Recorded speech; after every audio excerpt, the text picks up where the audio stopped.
Hi everyone, Mallory Beckwith here, licensed professional counselor in the state of Texas. And today I'm going to share with you a little bit about my testimony, and some of it will line up with the book I recently published, Bipolar Flames, Escaping the New Age and Redemption Through Christ. And this is a memoir of my story of how I got diagnosed with bipolar disorder, and when I was very psychotic, and I got sucked deeper into New Age spirituality and believing all the lies that it has. And but luckily the Holy Spirit intervened, and I turned back to Christ and Christianity and my Catholic faith. So that's kind of like a very brief synopsis of the book. But today I'm going to share with you my testimony. And and some of the places I'm going to share with you are have been changed just to keep certain people and things that are in my book confidential. Right after college, I graduated. I was 23 years old. I got my degree in journalism, and my lifelong dream was to be a news reporter. So I moved out into Eastern Washington and got a job as a reporter out there, and worked really hard for 4 months. And my family was down in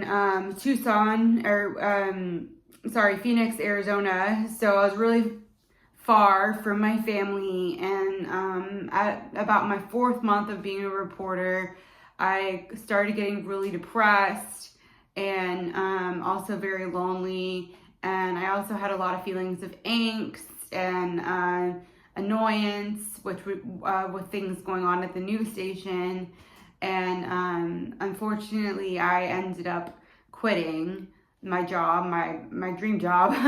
And from there, things just really started to kind of go downhill. And I have always had an entrepreneur spirit. So when I was out there in Eastern Washington, I started a little business, and it was to help people grow their own marijuana, and which, if you had a marijuana license, you could do that out there. And I had a license, and my clients had license. And I was smoking a lot while I was also like starting this business, and also trying to help people grow marijuana. And day by day I just started to get more and more psychotic.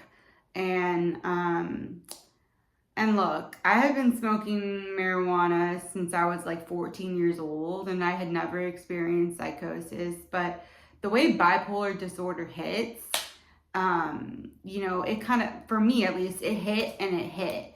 Like, I started really getting psychotic after I left my news reporter job, and I was smoking more and more. And I think it was like a perpetual cycle, right? Like, the more psychotic I got, the more I smoked, and it was just this like negative feedback loop.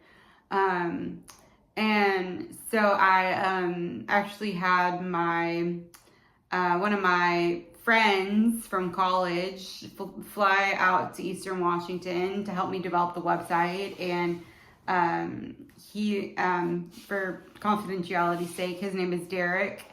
And he helped me develop the website that we were selling these like grow setup kits for marijuana. And he lived with me in my apartment, and every day we would work really hard. But we'd also smoke a lot. So we started like, talking more about, more psychotic things and like new age concepts, and started kind of going down that rabbit hole together. And then we kind of shifted from marijuana to dabs, which is like concentrated cannabis oil. And so that made our psychosis go even deeper. And so what ended up happening was, we had success with the grow setup the little helping people grow marijuana business. It was called Green Gardens, and we had success with it, but we ended up going out to a concert in Portland and Seattle to see Crystal Castles, me and Derek. And one night we hallucinated aliens in our room, and I could hear them, and they were like making these little noises, like beep beep beep beep beep beep boop, boop. And me and Derek were both like having the same hallucination, which was kind of crazy. But we were really scared, and you know, we didn't really know what to do. I just tried to kind of like shove everything aside. And then we got in the car and drove up to Seattle and went to another concert up there. And after the concert, we ended up isolating ourselves for 3 days in the hotel room. And at the end of the 3 days, I mustered up all the strength that I had, and I told Derek, like, we need to get out of here. We need to get back to my apartment.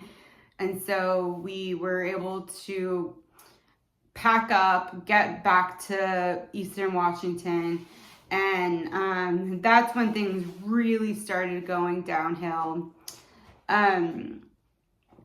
So at this point in my life, you know, I had been doing a lot of yoga. I was like believing in crystals.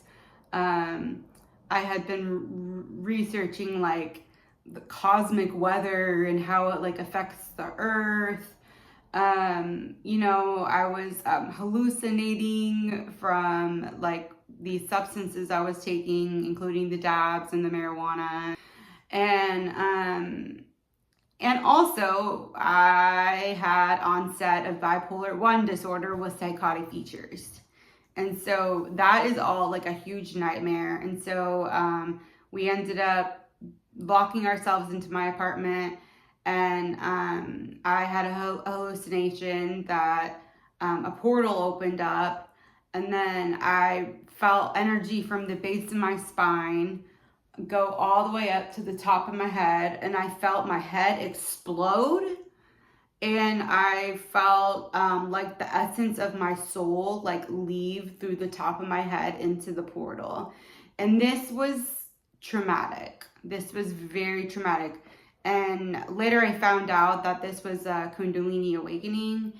But it was not like, oh, blissful and wonderful and united with the universe and my soul is out, blah, blah, blah. Like, no, it was not like that. Like, it was tragic. Like, I thought that I had completely left my body and I was like an empty shell. And so, you know, later I came to the conclusion that, you know, Kundalini awakenings are satanic, and I was heavily influenced, you know, by the new age and yogi culture at that point. And since I was under extreme stress, I had one. And I also disassociated to the point where my soul went out into outer space and came back down. And so a lot of weird stuff was going on in that apartment. And luckily my cousin, I had called my cousin and I told her we were communicating with aliens, and she flew out to Eastern Washington and checked on us and found me and Derek in a completely horribly mentally ill state of mind.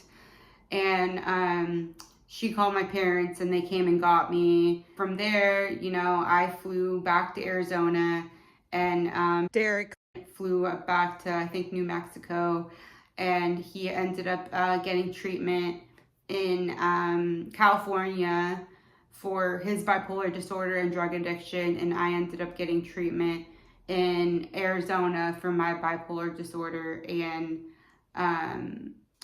well, no, just my drug addiction. I actually didn't get treatment for my bipolar.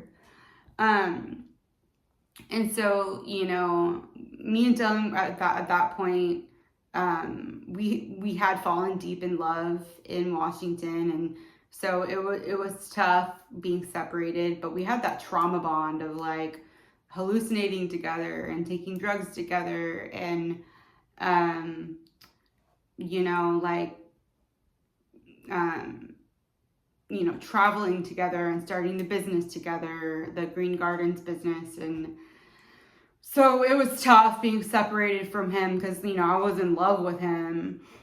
But I knew at that point that I had to focus on myself, and Derek needed to focus on himself as well.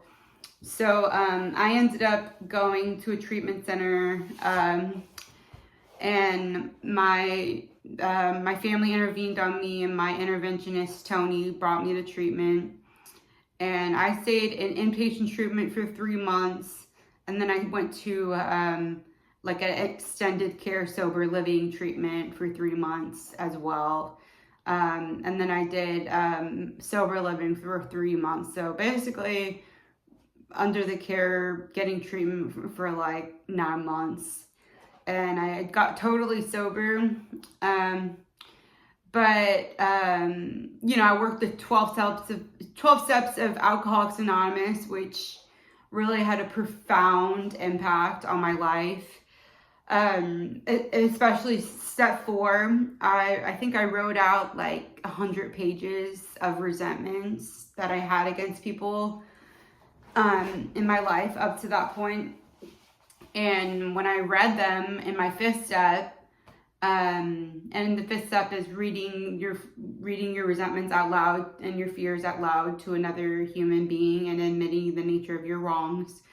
And so I did that, and it took me 3 hours to read all the pages, all of the resentments and fears I had.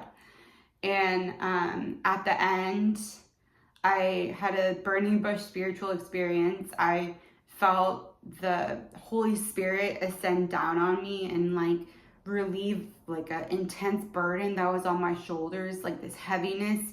It was like lifted off my shoulders, and I felt like I was just filled with the Holy Spirit, and it was an amazing feeling.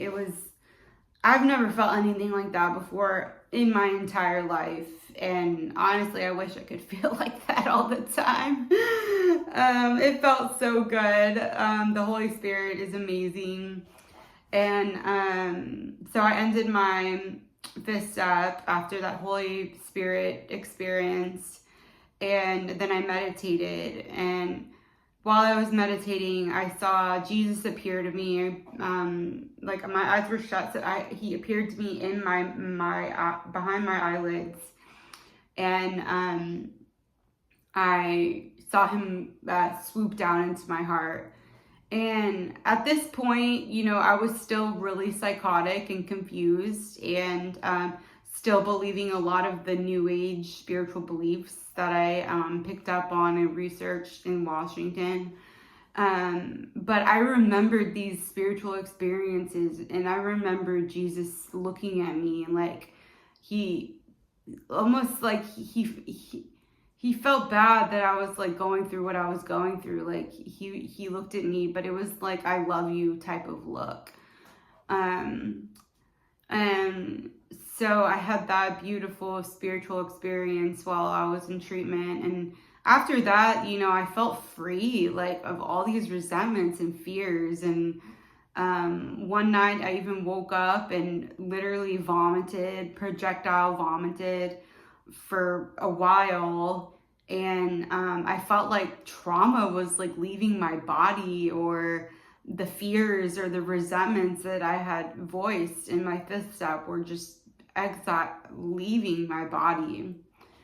And I asked people, I'm like, did you get food poisoning last night? Like, was last night's food, like, because I thought maybe it was food poisoning, but everybody was like, no, none of us got food poisoning. So, but I had a feeling that it was like the trauma from addiction, or the demon from addiction, just leaving my body.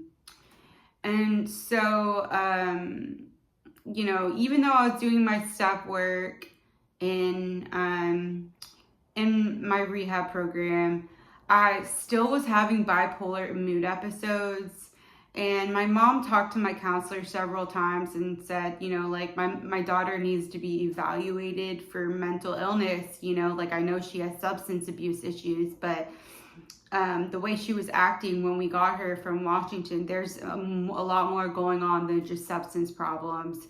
And, you know, every single time they would tell my mom, nope, she needs to be sober for a year before she can be evaluated.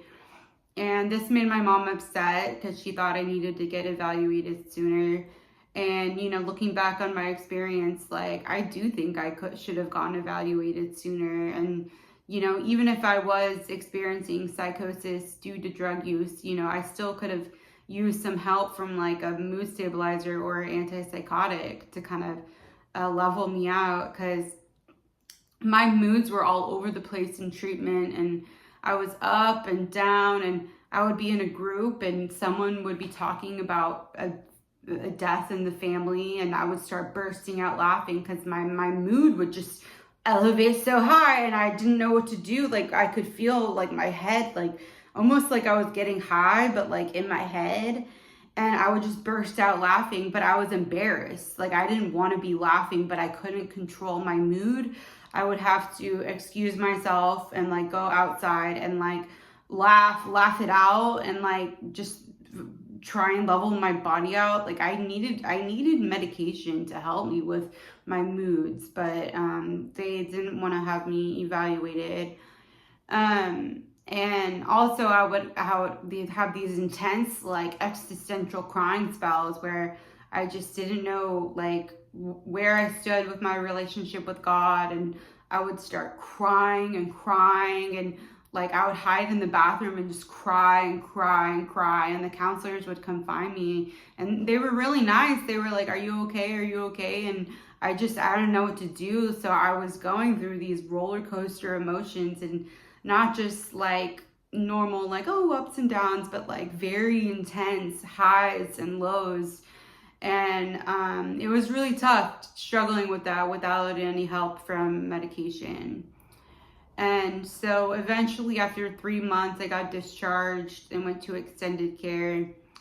And my mood leveled out a little bit, but instead of the extreme highs, I was like hypomanic. So there's manic and there's hypomanic, and then there's stable, and then there's depressed.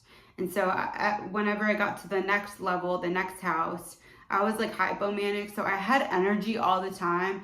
It wasn't like over the top, like extreme bursting out laughing in the middle of a group manic. It was more like I just always had energy, and I always wanted to work out, and I wanted to hug people, and you know, I wanted to do yoga, and so sometimes that was tough too, dealing with that, because you know, not everyone else is just kind of like chilling, like, you know, more like level, but I'm just like, I have like an engine going. And so I was still doing a lot of yoga. I was teaching yoga. I was going to yoga classes. And, you know, later I would find out that yoga, when you do the poses, it's invoking worship towards Hindu gods. And so like, I didn't know that. I mean, I kind of knew yoga was like new agey, but like I still didn't know that there was like an issue with the new age spirituality. So I was doing a lot of yoga at the time. And I had one afternoon, I decided to take a nap, and I was looking at this like meditation spirituality book and staring at like a couple photos of some like blue flowers, and that are supposed to help you like have a meditative state. And so I stared at the flowers, shut the book, and laid down to take a nap. And then in I started dreaming, and in the dream I was conscious and aware, and I was having a lucid dream when I laid down to take a nap, and I woke up in a beautiful glowing field, and and then I looked up to the sky, and Our Lady of Guadalupe had appeared to me in the sky. And she looked exactly like Our Lady of Guadalupe, like the Mary that I know. I'm very familiar with Our Lady of Guadalupe from like my culture. And you know, of course, there's a bunch of different versions of Mary and how she appears together to people. But she was in the sky and had these beautiful colors around her. And all she said to me was, she goes, "You have now entered the spiritual realm. Make sure you use your gifts for good and not evil." And then she disappeared into the sky. And then in my body in the dream, I remembered that I could leave my body. So I laid down in the field in my dream. And then in the dream, my soul left my body and I started immediately flying and soaring towards the sun. And the sun was setting and it was absolutely beautiful. And so I was flying towards the sun, almost like I was going to merge with the sun. But then something told me to turn around. And I looked back on Earth and I saw two men standing on a cliff looking at the sun. And then I thought, oh, I better get back to my body. So I flew right past the two men and went back into my body, laying down in the field. And then I woke up in my in the room at my extended care house. And I thought, oh my gosh, wow, like Mary appeared to me, like that was beautiful. And I thought to myself, like, use your gifts for good and not evil. Like at the time, I like didn't know what she meant. I'm like, what does that mean? Like, I mean, I know it's obvious, but at that time, I just, it was kind of confusing for me. I guess I was a little like, still needing to ponder what she said to me. And then I went on a walk after my nap. And then I thought about the two men I saw and I was like, oh, wow, that man really looked like my uncle. And so I texted my uncle and asked him, like, were you watching the sunset on the cliff this evening? And he said, hey, Mallory, no, I was watching the sunset off of a bluff. And then I got all these chills and I was like, wow. And I really saw him. And I texted him, I was there in spirit. And he just like liked it or something. So it's pretty incredible that like in my lucid dream, I actually saw my uncle watching the sunset. So that's how I know all of that was real. And anyways, so, you know, I completed my extended care program and then I went to sober living. And while I was in sober living, you know, my mood dipped and I was dealing with depression and suicidal thoughts, but I was in therapy and I had a job. So I was able to like keep it together barely. But I did go and visit Derek in California. And when we were hanging out one evening on the top of his parents' car looking at a valley of beautiful lights, he asked me to marry him and I said yes. And so we got engaged and I was really happy and I flew back to Austin. And my family was worried about me being engaged to Derek because they knew we had used together. And for me, it was very frustrating because I felt like I was like, you know, they thought that I couldn't handle myself or make my own life decisions, even though I had been sober for up to 9 months at that point. But even though my family didn't support me, I just, you know, I stayed engaged to him. And Derek and I took our time. We didn't rush into getting married. So I think that helped my family warm up to him. But then Derek helped me plan a trip to Bali because I wanted to get my yoga certification. And so I flew all the way out to Bali and, you know, I did the 3-week yoga certification. I got certified to teach yoga. And, you know, I don't know, like I loved yoga because it made me feel good, like the breathing and the stretching, it like made me feel really good about myself.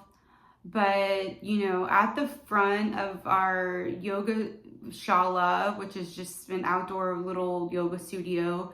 There were like Hindu gods at the front, and we were like bowing and worship, like kind of like bowing down and like doing yoga like to these gods. And at the time, like, I didn't really think anything of it. I was like, oh, it's not that big of a deal. But later I would realize, you know, that's like idol worship.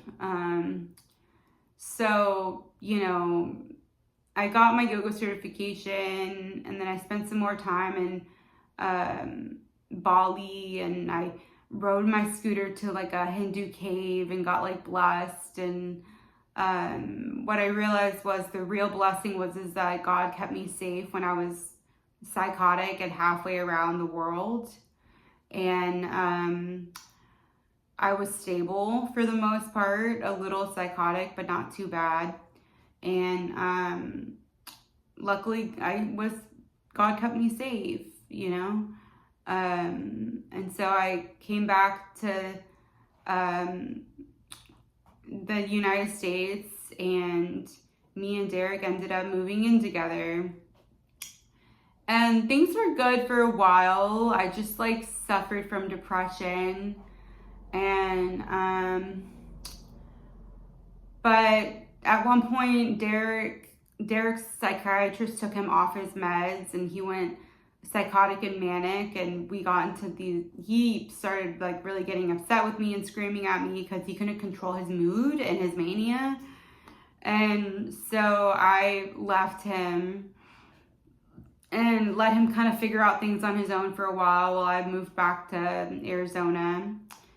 And then when I was in Arizona, I started having rapid cycling mood episodes.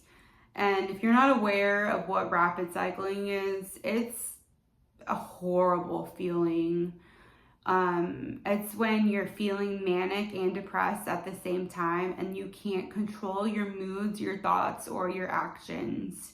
And so basically, like, I would try to drive a car, but I couldn't do it because I would like do frantic things like get out of the car and or like get depressed and couldn't stop crying, or I would like disassociate. My mood was so extreme, up and down all day long. And my mom said I had to go see a doctor, and I ended up getting diagnosed with bipolar disorder. And it took me a while to get stable on meds, and Derek moved to Arizona to help me with my bipolar diagnosis because he had already gotten stable on his medications. And I one morning woke up in my bed, and I felt this like impulsive, not impulsive, but like this urge to like get rid of all of my new age books and to quit doing yoga.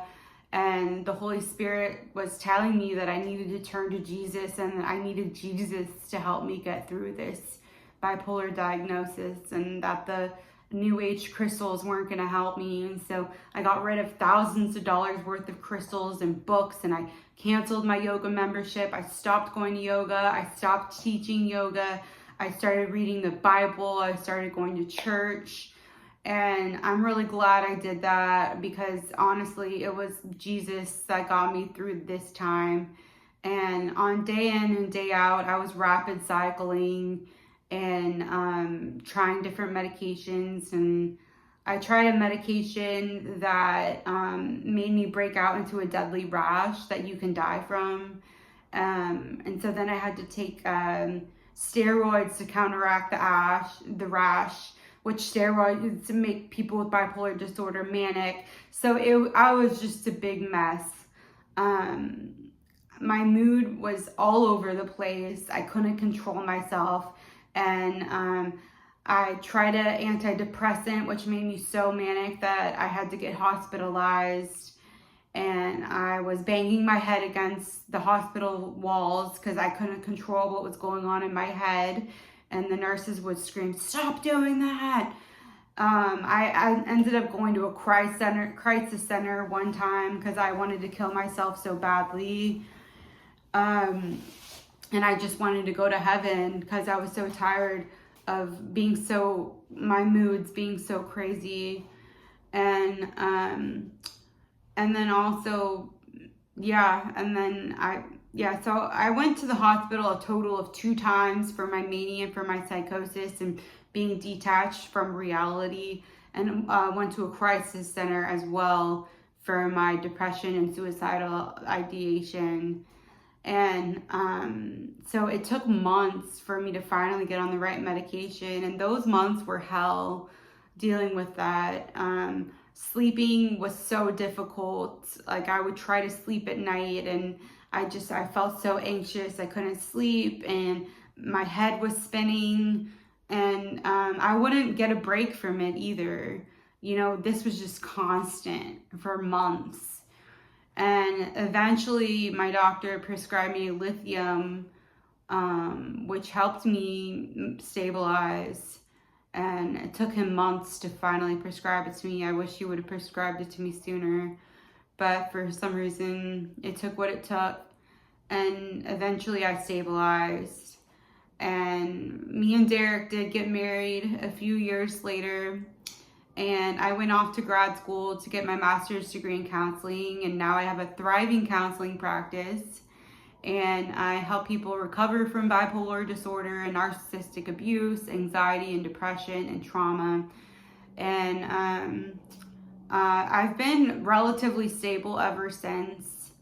When I wrote my book, Bipolar Flames, I did have a few episodes because reliving the trauma and recording it in this book did trigger mood episodes, and I had to get my medications adjusted a few times. But overall, I'm stable, and also Derek is stable, and we're both, sober. I've been sober for over 8 years. Derek's been sober, I think, for like 6 years, and we're both doing really well. And I'm working on a couple other books, a couple other Christian books right now. One's a devotional for people recovering from narcissistic abuse, and another one is on the virtues of Jesus. So anyways, I hope this was insightful for you. I really want to, drive home the point that, like, New Age spirituality made me more psychotic, and really I needed Jesus on the cross to help me get through the terror of being diagnosed with bipolar disorder. And New Age spirituality wasn't cutting it for me, and the Holy Spirit revealed that to me. And I don't do yoga anymore. I don't use crystals for healing anymore. I don't check astrology anymore. I don't look at the cosmic weather to map out my day anymore. I don't worship, the creation. I worship the Creator, and Jesus is my Lord and King. So if you ever want to talk or work with me, feel free to reach out. You can check out my website, therapywithmallory.com, or my author website, MalloryBeckwith.com. Thanks.